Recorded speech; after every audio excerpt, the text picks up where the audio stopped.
राष्ट्रीय महामार्ग 548 वरील ही परिस्थिती आहे।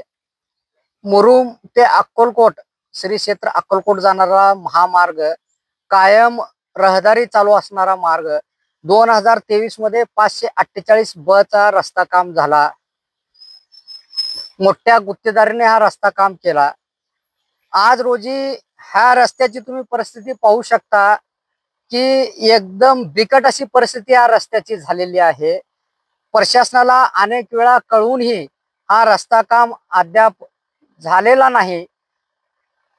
काही तांत्रिक अडचणीमुळे हा केवळ आलूर ते बोळेगावचा 1 किलोमीटरचा जो अंतर आहे, न्यायालयात न्याय प्रविष्ट होता, त्याचा निकाल लागूनही 6 महिने झाला, परंतु अद्याप हा 1 किलोमीटर अंतरचा रस्ता पूर्ण केलेला नाही आहे।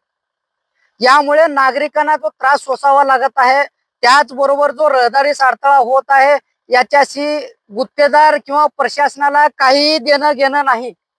जनतेचा पैसा, आज काही लोकांचं म्हणणं आहे की गुत्तेदारांनी उधारीमध्ये काम केलेलं आहे।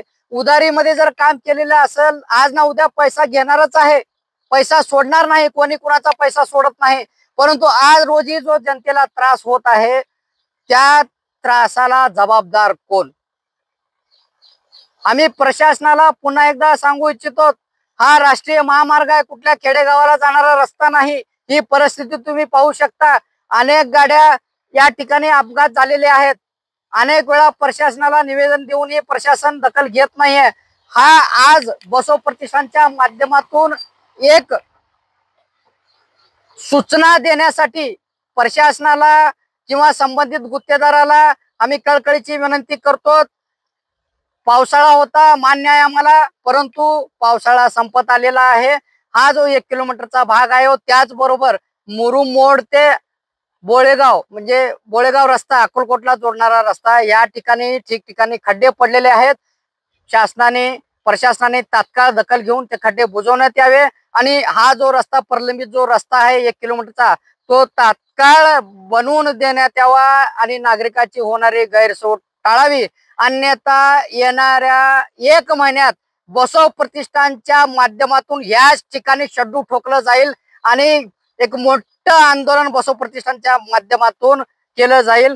प्रशासनाला आणि संबंधित गुत्तेदाराला एक कळकळीची विनंती आहे, जनाची नाही तर नाही, मनाची तर लाज बाळगा आणि ह्या ठिकाणचा रस्ता जे आजपर्यंत प्रलंबित आहे, तो रस्ता पुन्हा एकदा बनवून देण्यात यावं, ही कळकळीची विनंती।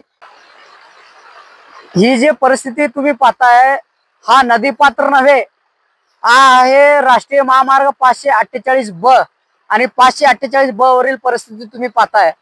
बसव प्रतिष्ठानच्या वतीने एक प्रशासनाला सूचना देऊ इच्छितो,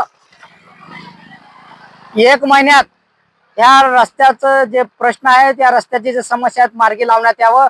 अन्यथा बसव प्रतिष्ठानच्या माध्यमातून याच ठिकाणी शड्डू ठोकलं जाईल आणि मोठं आंदोलन उभं केलं जाईल। याला शासन आणि प्रशासन जबाबदार राहील।